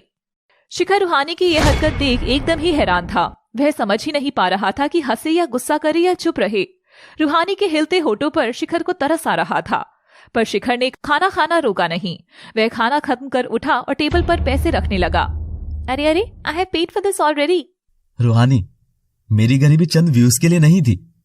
मेरी गरीबी के पीछे मेरे माँ बाप की जिंदगी और मेहनत के पसीने बही हैं, तब जाकर ये शिखर इतना बड़ा हुआ है। और हाँ, आपका अमीरों वाला खाना मैं भी अफोर्ड कर सकता हूं, पर मुझे बुरा नहीं लगा, क्योंकि आप हैं ही ऐसी जिनकी दुनिया और भावना इस छोटे से डिब्बे में कैद है। रूहानी शिखर की बातें चुपचाप सुनती है और शिखर चला जाता है। ये क्या रूहानी, वो जब तुझे इतना भला बुरा सुना रहा था तो तूने उससे कुछ बोला क्यों नहीं? कमाल है, एक नौकर की ये मजाल। रूहानी बाहर जाकर शिखर को रोकती है। रुक जाओ, अगर तुम्हें मेरे अलावा कोई और ये ट्रीट देता तब भी तुम ऐसा ही करते क्या? इतना भी क्या अकड़ है तुम में? गरीबी की अकड़ है मैडम, खुददारी की अकड़ है। काश आप दोनों भी महसूस कर पाती तो समझ सकती थी। हाँ, बड़ी बड़ी बातें, वड़ा पाव खाते। अब चलो यहाँ से, मेरा मूड चीयर अप करो। जो हुक्म आपका मैडम। क्या करूं, गाऊं, नाचूं, या मैं गरीब हूं पर रील्स बना कर दूं आपको? ठीक है, अब ताने मत मारो, हाथ मत भूलो अपनी, और यहाँ से चलो।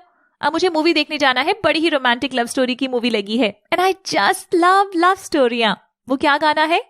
काजल की सियाही से लिखी ना तूने जाने कितनों की लव स्टोरियां, केसरिया तेरा इश्क है पिया, रंग जाऊं जो मैं हाथ लगाऊं,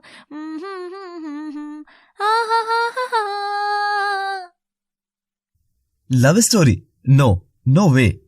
रूहानी, क्या आप जा सकती हैं? मैं लव स्टोरीज पसंद नहीं करता हूं। बेटा, मैंने तुमसे तुम्हारी पसंद नहीं पूछी, तुमको साथ चलने को कहा है। अब चलो। और रूहानी जबरदस्ती शिखर को साथ मूवी देखने चली जाती है। फिल्म के एक दृश्य में जैसे ही हीरो हीरोइन नजदीक आते हैं तभी शिखर की सांसें फूलने लगती हैं और उसे एंजाइटी शुरू हो जाती है। शिखर बीच में मूवी छोड़कर बाहर आ जाता है। रूहानी भी घबराकर उसके पीछे आती है तो देखती है शिखर घबराकर उल्टियां कर रहा है। ओह, मुबारक हो, घर में बेबी आने वाला है। क्या यार इडियट, तुमने पूरा मजा खराब कर दिया। ऐसा क्या खा लिया था वहां जो पचा नहीं? बोल रही थी ना मैं दे देती हूँ पैसे। अब चलो यहाँ से, फिर से कितना रोमांटिक सीन आने वाला है। रूहानी शिखर के कंधे पर हाथ रखती है और जैसे ही शिखर पलटता है वह देखता है कि शिखर की आंखों में मोटे मोटे मोती से आंसू थे और पूरा चेहरा उतरा हुआ था। रूहानी ये देख घबरा जाती है। वेट, शिखर ये क्या है? मेरी बात का इतना बुरा लगा तो सॉरी बाबा, तुम रो तो नहीं? और शिखर की हिम्मत ऐसे टूटती है कि वह घुटनों के बल बैठकर रूहानी के कंधे से लगकर फूट फूट कर रोता है।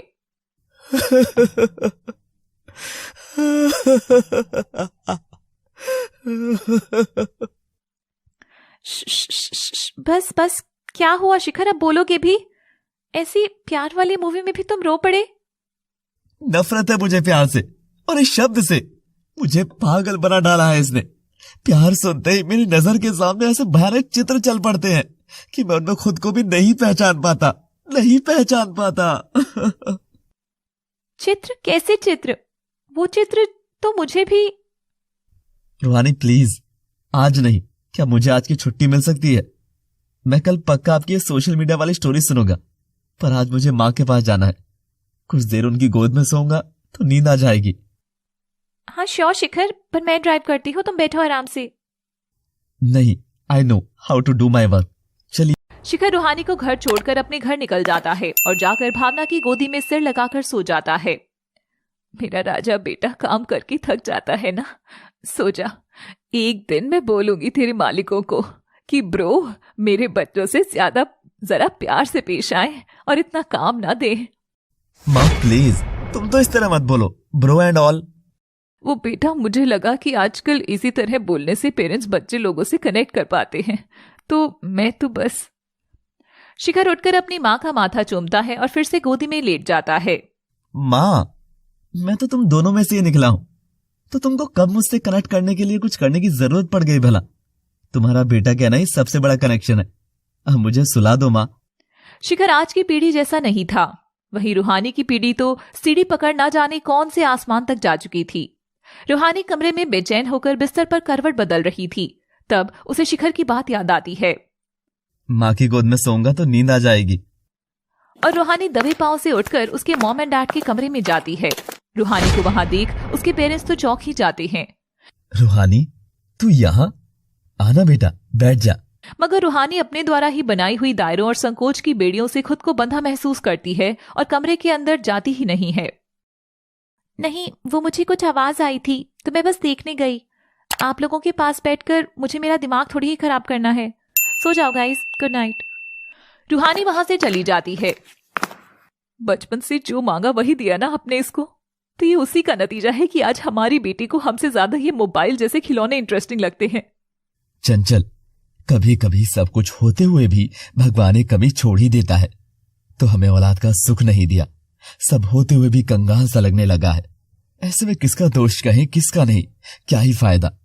सो जाओ डार्लिंग, यही जीवन है और यही है इसका रंग रूप। और वह कमरे में लौटती है और आईने के सामने खड़ी होती है। उस दिन पहली बार उसने अपनी आंखों में आंसू देखे थे। ये आंसू, ये किस लिए आ रही है? मुझे किसी से भी इतना क्या फर्क पड़ रहा है? आखिर मैं इतनी बेचैन क्यों हूं? कंट्रोल रूहानी, कल ही 4 रील्स पर ठुमका लगा और भूल जा। रूहानी तुरंत शानू को फोन करती है। हेलो शानू, अगर मेरे सामने कोई रोता है तो मैं क्या करूंगी बता? ये भी कोई पूछने की बात है? मेरी दोस्त सबसे पहले रोने वाली की फोटो लेगी, फिर उसके कंधे पर हाथ रखकर उसकी फोटो लेगी और फिर उसे पोस्ट करेगी with hashtag pen. You know me very well Shanu. अच्छा सुन, मैं तेरे पास आ रही हूँ। कॉल कट होने पर वह सोच में पड़ जाती है। पर मैंने आज ऐसा कुछ भी नहीं किया। शिखर जब रो रहा था तो मैंने ऐसा कुछ क्यों नहीं किया? हाँ शिखर, तुम्हें ठिकाने लगाना ही पड़ेगा अब। और रूहानी शानू के यहाँ चली जाती है। अगले दिन शिखर ताजगी भरे मन से जागता है और काम के लिए चला जाता है। जैसे ही वह रूहानी के घर में आता है, रूहानी की माँ चंचल उसे चाय पिलाती है। आपकी चाय का स्वाद माँ के हाथ की चाय जैसा है मालकिन। तुम्हारी माँ का स्वाद तुम पहचान जाते हो, ये बड़ी बात है बेटा, वरना तो चलो छोड़ो। अच्छा जाओ, ऊपर जाओ, कमरे में चाय दे आओ। शिखर ऊपर के कमरे में चाय देने जाता है। कुछ देर बाद उसके हाथ से चाय का कप गिरने की आवाज आती है और वो भारी सांसों के साथ हांफता हुआ सीधा घर के बाहर भागता है। तभी सामने से रूहानी और शानू भी आ रही थी, जो शिखर को ऐसा देखते हैं। रूहानी, शिखर ऐसे दौड़ क्यों रहा है? क्या हुआ इसे? तूने फिर से तंग किया क्या? अरे नहीं तो। शिखर रुको, कहाँ जा रही हो? रुक जाओ। पर शिखर पलटकर एक बार भी नहीं देखता। तो ऐसा क्या देखा शिखर ने? शिखर घर जाकर रोता हुआ दरवाजा बंद कर लेता है। शिखर, क्या हुआ शिखर? तू ठीक है ना मेरे बच्चे? माँ वो आ गई। वो ये सुनते ही भावना के पांव भी कांप उठते हैं। मगर आखिर क्यों? कुछ देर पहले शिखर रूहानी को चाय देने के लिए उसके कमरे में जाता है तो देखता है कि वह रूहानी नहीं थी, बल्कि रूहानी की भाभी रंजना थी। रंजना वही लड़की थी जो अक्सर शिखर के ख्यालों में नजर आती थी। रंजना और शिखर चौंक कर एक दूसरे को देख रहे थे और शिखर कांपता हुआ चाय गिरा देता है। उसकी सांसें फूल जाती हैं। रंजना, तुम यहाँ? रंजना शिखर को देखकर नजरें झुका लेती है। वह कुछ और बोलती कि तभी शिखर वहां से भाग जाता है। रास्ते में शानू और रूहानी शिखर को भागता हुआ देखते हैं। घर जाकर शिखर खुद को कमरे में बंद कर लेता है। भावना शिखर की ऐसी हालत देखकर घबरा जाती हैं। अगला दिन आता है मगर शिखर काम पर नहीं जाता। ये देख रूहानी को उसकी थोड़ी फिक्र होती है। शिखर तो कभी भी छुट्टी नहीं करता, तो आखिर ऐसा क्या हुआ है जो शिखर आज काम पर नहीं आया? ऐसे ही एक दिन और बीत गया था मगर शिखर आज भी काम पर नहीं लौटा था। भाभी, उस दिन जब मेरा पर्सनल असिस्टेंट घर से निकला था तो आप यहीं थी ना? तो क्या आपने कुछ देखा जो कुछ अजीब सा? वो नहीं, कुछ नहीं देखा मैंने तो। मैं तो उससे मिली तक नहीं। रंजना झूठ बोल देती है। दिन बीतते गए। उधर ना ही शिखर अपने कमरे से निकला था, ना ही काम पर लौटा था। रूहानी शिखर को बहुत मिस करने लगी थी। एक दिन रूहानी बेचैन होकर सुबह जल्दी जाग जाती है और नीचे जाती है। शिखर ने कहा था कि जब दूसरों की भूख बांटते हैं तो नींद अच्छी आती है, तो क्यों ना आज मैं सबको कुछ बनाकर खिलाऊं। रूहानी किचन में काम करके सबके लिए नाश्ता बनाती है। चंचल यह देख खुशी से रो पड़ती है। वह अरविंद को बुलाकर दिखाती है। ये चमत्कार कैसे हुआ चंचल? हो ना हो अरविंद, उस लड़के शिखर की बातों का असर हमारी बेटी पर पड़ा तो है। उसकी गरीबी और जमीनी ख्यालातों ने हमारी बेटी को नकली दुनिया से बाहर निकाला है। अरविंद चंचल को गले लगा लेता है। आज जमाने बाद उस घर में खुशियां आई थी। दूर खड़ी रंजना ये सब देखकर चिढ़ जाती है। जो मेरा हक रहा है वो सब हक छीनता ही चला गया ना। रूहानी सबको नाश्ता बनाती है। तभी चंचल के हाथ से चम्मच जमीन पर गिरता है। 1 मिनट माँ, मैं उठाती हूँ। और रूहानी अपना फोन हाथ में लेती है, लेकिन आज उसने कोई कैमरा शुरू नहीं किया था। वो फोन टेबल पर रखकर झुककर जैसे ही चम्मच उठाने लगती है, चंचल के पांव छू लेती है। रूहानी, ये क्या, ये सब कैसे? और मॉम की जगह तेरे मुंह से माँ सुनना इतना अच्छा लग रहा है ना। कैसे क्या माँ, बस मन किया तो पाँव छू लिया। अब अपनी माँ के पाँव छूने के लिए मुझे क्या मेरे फैन लोगों से पूछना पड़ेगा? वैसे भी social media is so boring. पीछे दरवाजे पर खड़ी शानू ये सब सुनकर चौंक उठती है। ये सब आखिर हो क्या रहा है? क्या ये हमारी वाली रूहानी ही है? शानू, अच्छा हुआ तू आ गई। सुन, चल मेरे साथ चल, मुझे कुछ काम है। माँ बाबा, मैं काम निपटा कर लौटती हूँ और लंच और डिनर साथ ही करेंगे, अकेले नहीं खाना। रूहानी मुस्कुराकर चली जाती है और शानू के साथ शिखर के घर के बाहर पहुंचती है। शानू, इतना छोटा सा घर है पर फिर भी ये लड़का हमेशा कितना खुश कैसे रहता है। 1 मिनट रूहानी, आखिर तेरे अंदर चल क्या रहा है?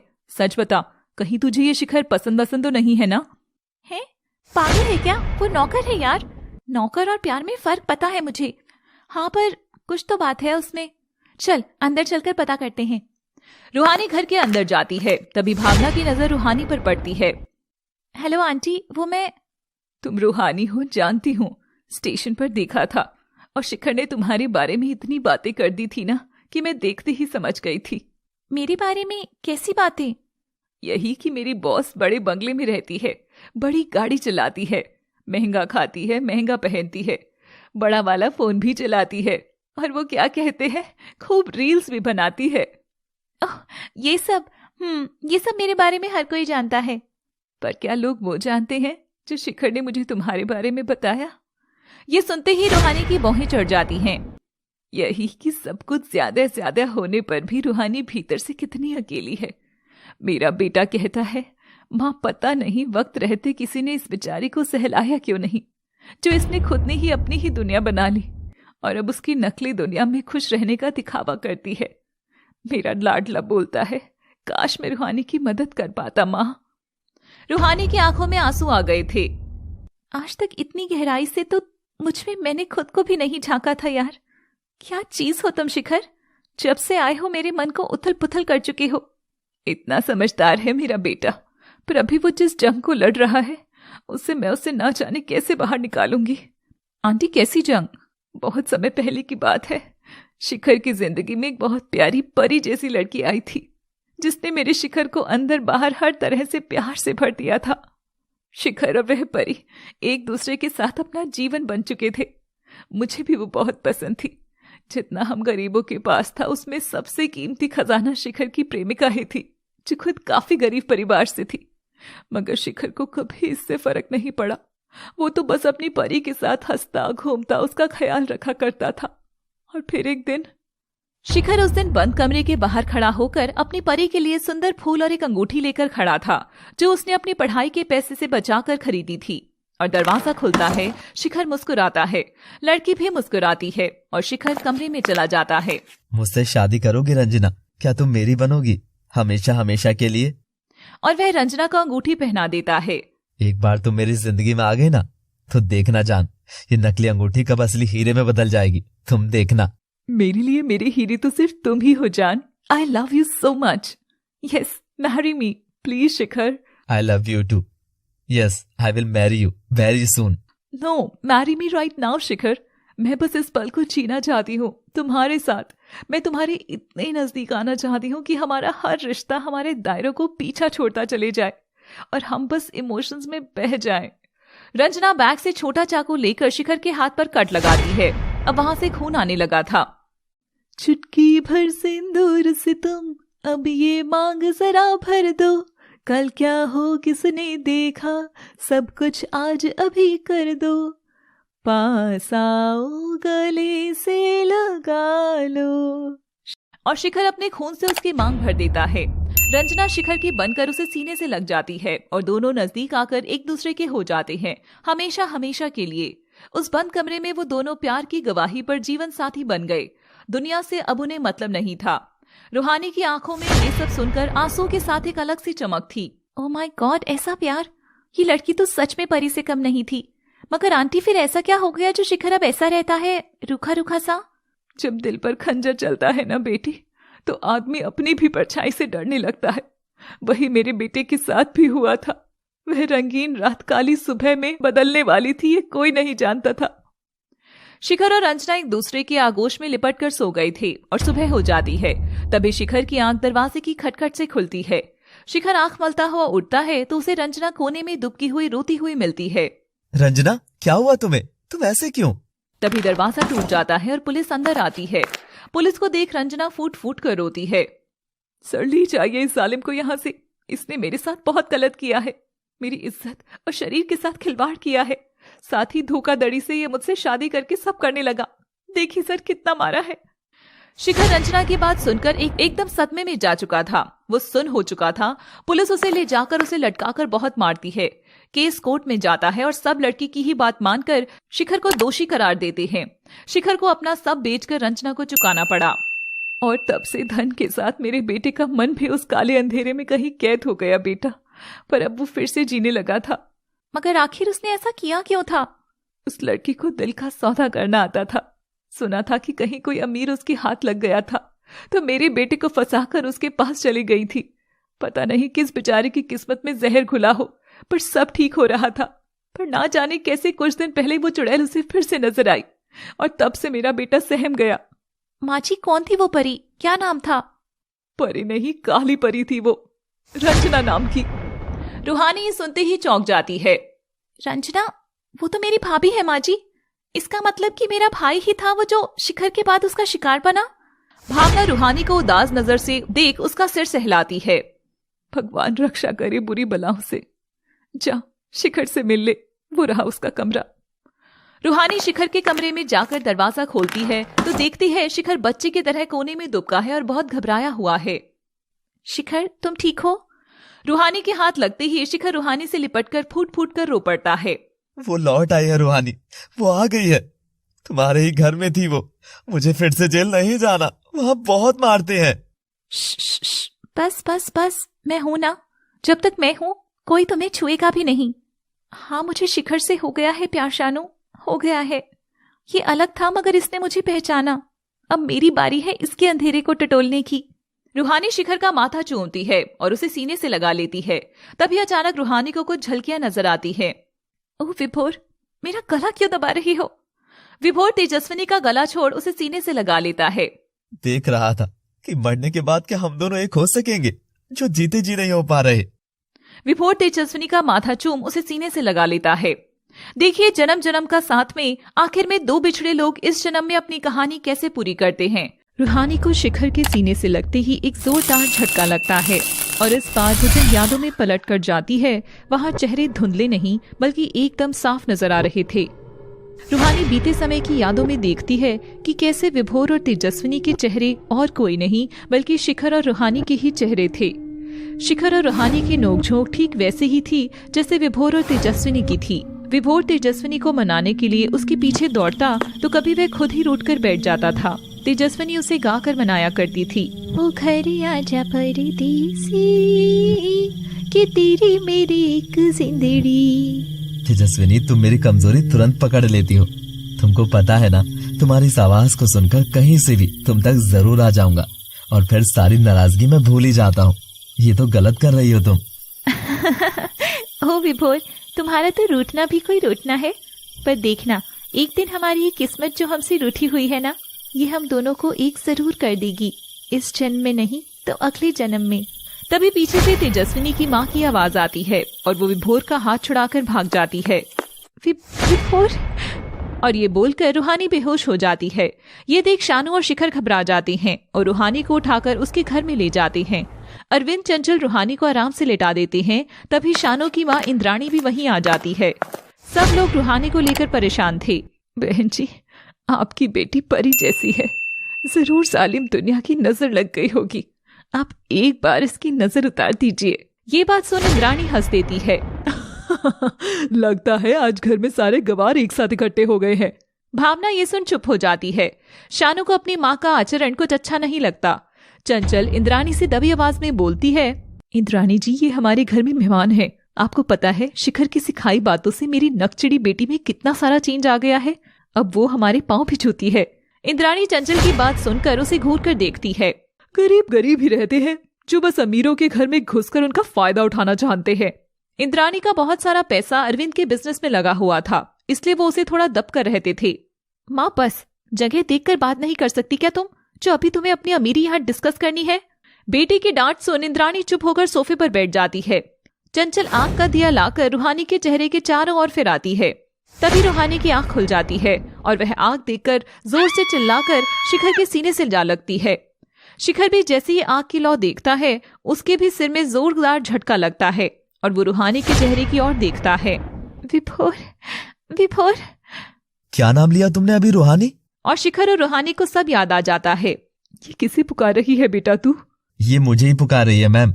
मैं ही हूँ विभोर, मगर इस जन्म में नहीं, पिछले जन्म में। ये सुन वहां खड़े सभी लोग चौंक उठते हैं। पिछला जन्म? सुनकर तो बड़ा ही इंटरेस्टिंग लग रहा है। सच बताओ शिखर, क्या रूहानी ने तुमको ये सब कहने का पैसा दिया है, या फिर तुम और रूहानी कोई ड्रामा कर रहे हैं? वो क्या कहते हैं, प्रैंक, है ना?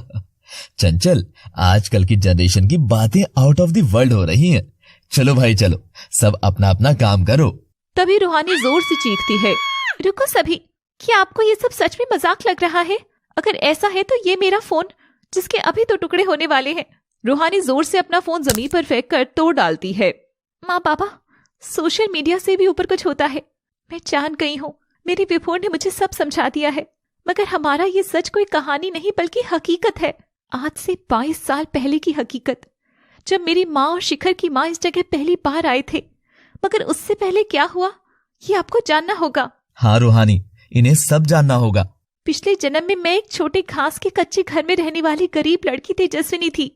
तेजस्विनी सबसे सुंदर तो थी ही, मगर नगर में सब उसके गुणों की भी ज्यादा पूछते थे। जब वो कहीं से गुजरती तो लोग उसे देखकर बस यही कहते थे, वो देख गरीब कमला की बेटी जा रही है, मगर गुणों से ये इतनी अमीर है ना कि जिस भी घर में जाएगी उस घर को इसके गुणों की वजह से जाना जाएगा। थोड़ी दूर पर गरीब विभोर रहता था, जो पढ़ना तो बहुत चाहता था, लेकिन गरीब माँ बाप का श्रवण बेटा बनने के चक्कर में वो मेहनत मजदूरी करने लगा और पढ़ाई उससे कहीं पीछे छूट गई। एक रोज तेजस्विनी घर लौट रही थी और दूसरी ओर से विभोर आ रहा था। हमेशा की तरह तेजस्विनी गुनगुना रही थी, रुक जाना नहीं तू कहीं हार के, कांटों पे चल के मिलेंगे साए बहार के। तभी विभोर तेजस्विनी को रोक लेता है। आपकी आवाज में अलग सी प्रेरणा है।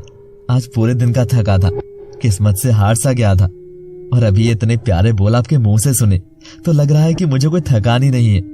शुक्रिया आपका। अरे बाबा, किस्मत से कैसी शिकायत भला, यहाँ हर आदमी अपने ही हिस्से का खा रहा है ना। दुख भी और सुख भी।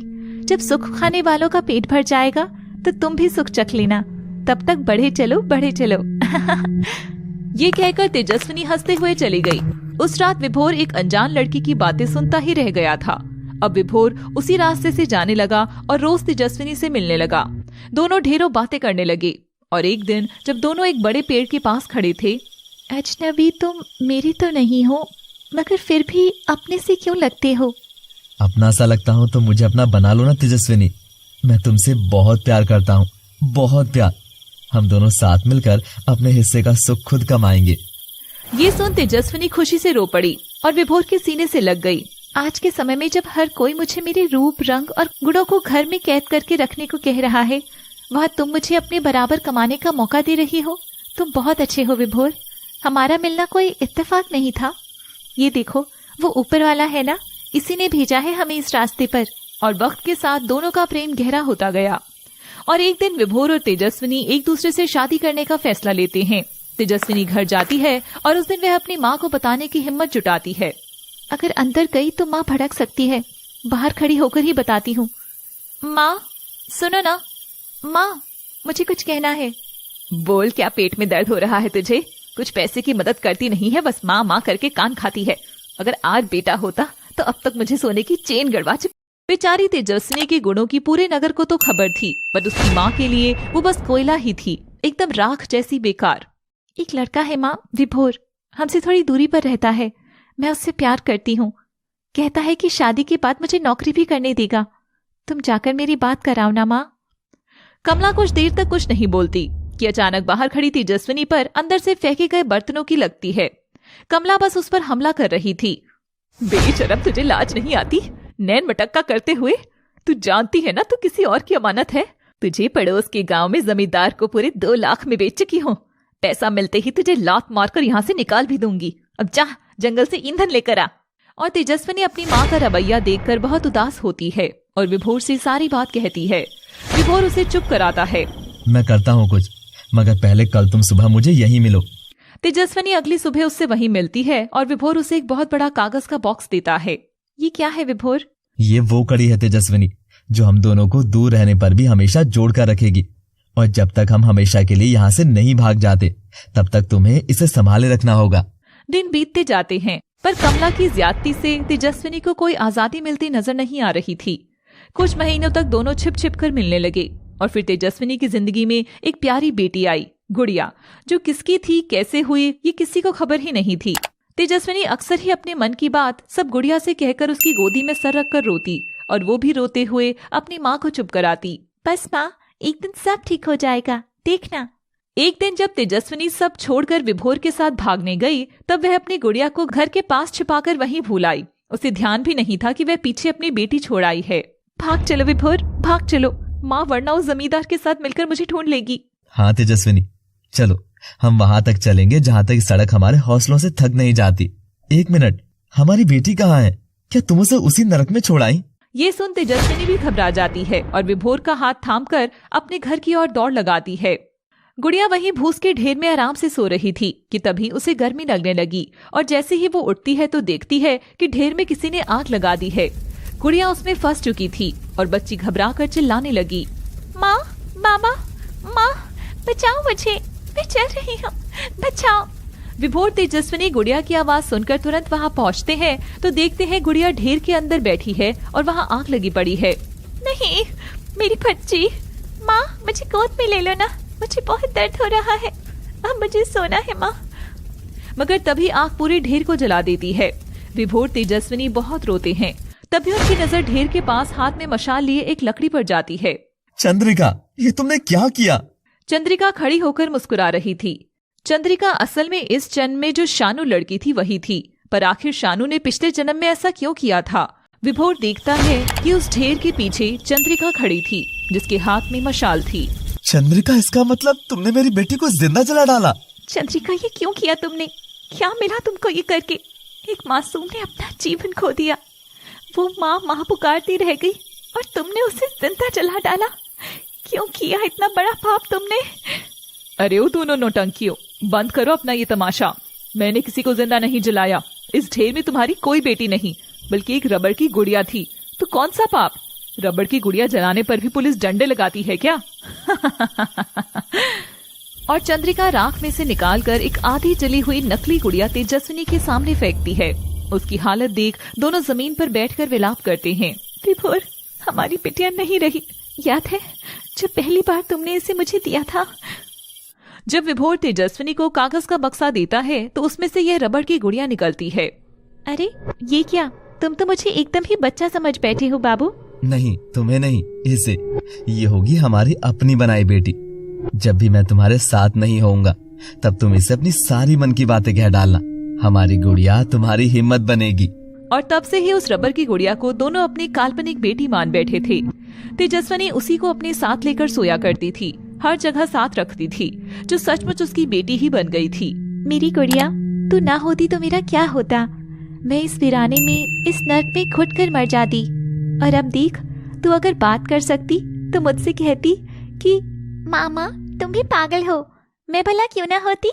मैं तो तुमसे ही बनी हूँ ना माँ, मेरी परी जैसी माँ की गुड़िया बेटी। तेजस्विनी हर समय अपनी गुड़िया को संभाल कर रखती थी, मगर उस दिन बारिश होने से ठीक पहले उसने कमला से डर के मारे अपनी वह गुड़िया उस ढेर में रख दी थी, जो बाद में चंद्रिका ने जला डाली। पर आखिर क्यों चंद्रिका? ओ विभोर, बस भी करो। देखो, मेरा इस गुड़िया से कोई सीधा पंगा नहीं था। वो तो मुझे इस तेजस्विनी की माँ ने करने को बोला तो मैंने जला दिया। मैं तो तुमसे प्यार करती हूँ, पर तुम मेरी ओर देखते क्यों नहीं हो? आखिर ऐसा क्या है इस भिखारिन तेजस्विनी में जो मेरे खानदान और मुझ में नहीं है? एक साफ मन और उसमें भरा ढेर सारा प्यार जो तुम्हारे अंदर नहीं है चंद्रिका। ये बोलते ही अचानक विभोर के सिर पर जोरदार हमला होता है और वो भी होश हो जाता है। हमला?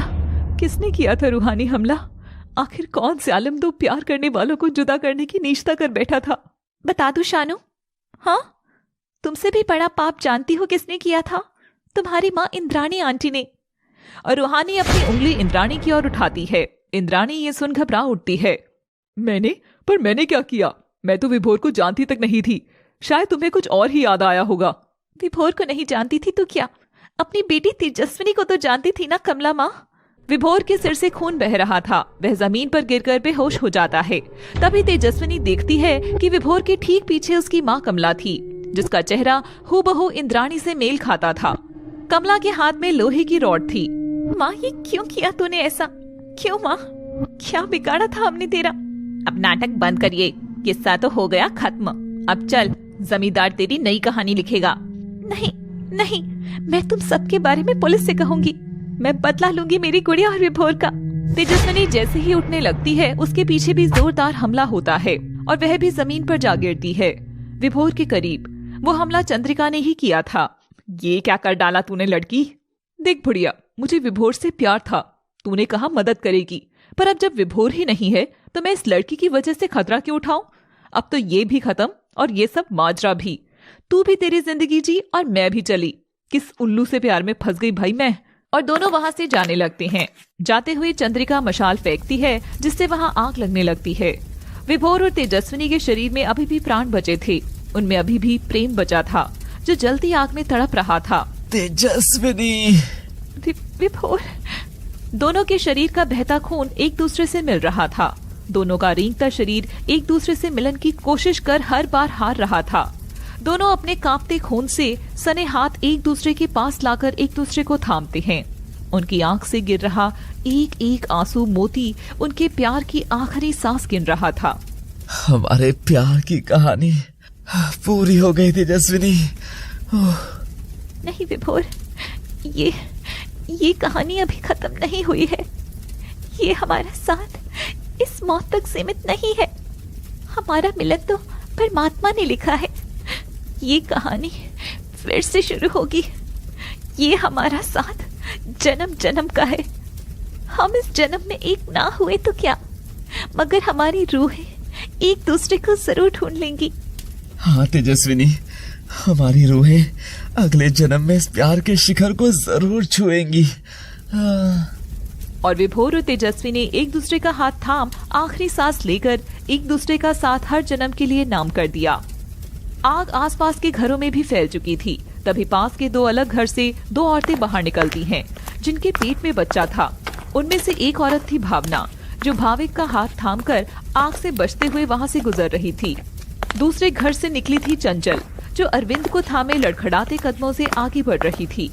आग के धुएं में चलते हुए चंचल का पांव जमीन पर पड़ी तेजस्विनी की लाश से टकराता है और उधर भावना विभोर से जा टकराती है। लगता है दम घुटने से बेहोश हो गया। धुएं में कुछ दिखाई भी नहीं दे रहा।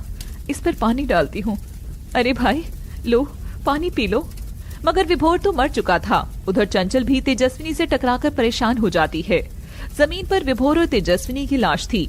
लाश के पास पीट करे आग के बीच जलती किस्मत लिए खड़े थे भावना और चंचल, जिनके अंदर इस बार फिर से जन्म लेने वाले थे विभोर और तेजस्विनी। भाग्य विधाता सब पहले से ही जानता है। हम सोचते हैं हम खुद चल रहे हैं, मगर असल में वो ही है जो हम सबको अपनी उंगलियों पर नचाता है। रूहानी और शिखर की ये दास्तां सुन सबकी आंखों में पानी आ गया था। रूहानी, मैं तो जान भी न सकी थी कि उस रात में जिससे टकराई थी वो वही थी जो मेरे ही गर्भ में पल रही थी। शिखर, काश तुझे पानी पिलाने की बजाय मैं बाबा के साथ मिलकर तुझे अस्पताल ले जाती, तो शायद तुम दोनों उसी जन्म में मिल जाते। माँ जी, अगर उस जन्म में मिलना लिखा होता तो आज हम यहाँ ना होते और ना ही आप मेरी माँ होती। मेरी माँ तो वही कमला होती। क्यों इंद्राणी आंटी? इंद्राणी, तो पिछले जन्म में भी ऐसी ही थी, नीच और घटिया। बस इस जन्म में तेरे हाथ पैसा लग गया, बाकी बदल। इंद्राणी शर्मिंदा होकर वहां से चुपचाप निकल लेती है। तभी सब मिलकर शानू की ओर देखते हैं। मैंने वो सब जानबूझकर नहीं किया था, पर आप लोग मुझे ऐसे क्यों देख रहे हैं? मुझे तो कुछ याद तक नहीं है कौन विभोर कौन चंद्रिका। मुझे ऐसे मत देखो।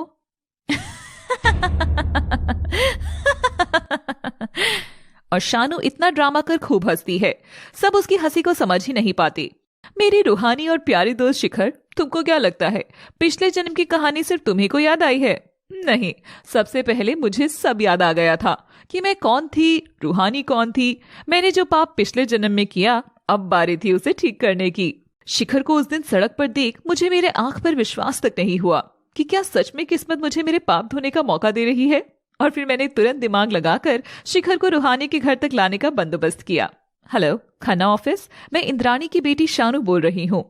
आज आपके यहाँ एक लड़के का इंटरव्यू है एंड हिज नेम इज शिखर। आपको कुछ भी करके बस उसे नौकरी नहीं देनी है।